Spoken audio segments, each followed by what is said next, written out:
কি সাজবি তুই আজকে? হানিবি। হানিবি কেমন করে? হানিবি কি দেয় আমাদের? নমস্কার। আজ ইচ্ছুকের স্কুলে যে কোনো একটা ইনসেক্ট সেজে যেতে হবে। সময় যেহেতু খুবই কম, তো সেই জন্য আমি সব থেকে সহজে যেটা হয় হানিবি ওকে সাজাবো। আর প্রথমেই আজকে মুখোশটা তৈরি করছি, আর ওই মুখোশটা আমি এঁকে দিয়েছি আর ইচ্ছুকে দিয়েছি কালার করতে। ওই দুটো সাইডে করে নাও, সাইডে। করো। আমি যখনই ইচ্ছুকের স্কুলের জন্য কোনো প্রজেক্ট বানাই, ওকে আমি ইনভলভ করার চেষ্টা করি, মানে যতটা ওকে দিয়ে সম্ভব ততটাই। একটু আধটু ভুল হলে তো কোনো বিষয় না, ওটা তো ম্যানেজ হয়েই যায়।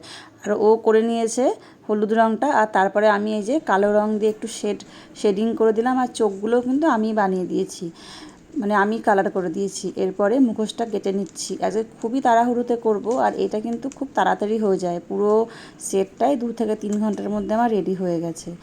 আর মৌমাছির মাথার দিকে একটু ওই আঁশ মতন, মানে লোম মতন করার জন্য এরকম তেরচা তেরচা করে কেটে নিচ্ছি। আর এরপরে ব্ল্যাক আর্ট পেপার এরকম হাতের সাহায্যে মুড়িয়ে মুড়িয়ে ওই যে মৌমাছির যে সুরগুলো হয় না, ওই সুরগুলো এখন বানাচ্ছি।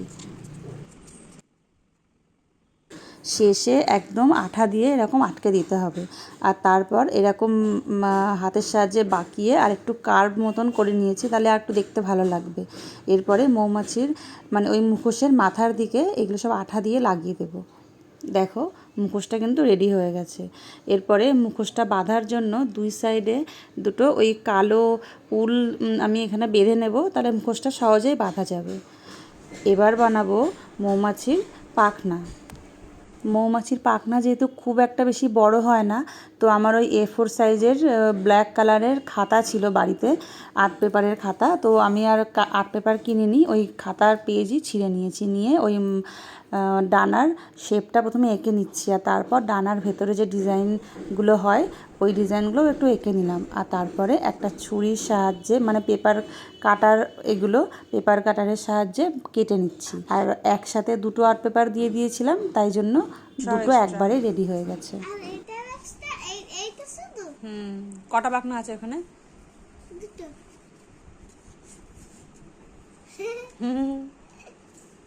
পাখনাটাকে আরও রিয়েলিস্টিক বানানোর জন্য আমি এখানে প্লাস্টিকের যে শিট হয়, শিট মানে এইগুলো যে জামা কাপড় থাকে, সেই প্লাস্টিকগুলোই আমি নিয়েছি, আমার কাছে এটাই ছিল। আর ওই শিটগুলো এবারে এই পাখনার মাপ করে কেটে আঠার সাহায্যে লাগিয়ে দেবো। তাহলে না ভীষণই সুন্দর লাগবে দেখতে, একদম রিয়েলিস্টিক লাগবে। প্লাস্টিকটা একটু পুরনো হলে বেশ ভালো হতো, তাহলে একটু ইয়েলো ইয়েলো হলে একদম বেশি আরও রিয়েলিস্টিক লাগতো পাখনাগুলো। যাই হোক, এখন তো হাতের সামনে কিছু খুঁজেই পেলাম না, নতুনটা দিয়েই বানিয়েছি। এরপরে এই যে আর একটা কাগজের মধ্যে এই পাখনা দুটোকে আঠার সাহায্যে আটকে দিয়েছি। আর তারপর 2 সাইডে ওই দুটো ফিতে মতন বেঁধে দিয়েছি, ওই ব্যাগের মতন করে, যাতে ও নিতে পারে। মুখোশ পাখনা সবই তো হলো। এইবারে যে মৌমাছির গায়ে একটা মানে কালো কালো দাগ দাগ থাকে, তার জন্য আমি একটা ইয়েলো কালারের টি শার্ট নিয়ে নিয়েছি। আর তার মধ্যে ওই কালো আর্ট পেপারটাই কেটে লম্বা লম্বা করে কেটে আমি আটকে দেবো, আর্ট পেপারটাই আটকে দেবো।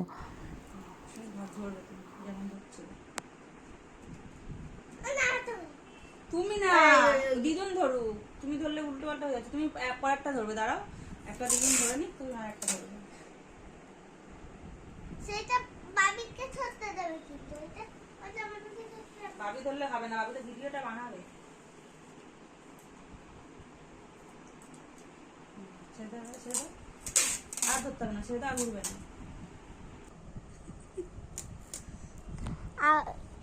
আমাকে হানিবি স্কুলে হানিবি সাজাবে। দেখো কি কি বানাচ্ছে হানিবি। দেখো, আমার ছেলেও ভিডিও করা শিখে গেছে। এই কালো লাইনগুলো কালার দিয়েও করা যেত, তবে যেহেতু 1 থেকে 2 ঘন্টার জন্য পড়বে, সেই জন্য আর টি শার্টটা কালার করে নষ্ট করলাম না। আমাদের মৌমাছির কস্টিউমটা কিন্তু পুরো রেডি হয়ে গেছে। কাল সকালে স্কুলে পুরো লুকটার সাথে তোমাদেরকে দেখাচ্ছি। আজ সকালে ইচ্ছুক পুরো রেডি হয়ে ফুল লুকটা তোমাদেরকে দেখাচ্ছে।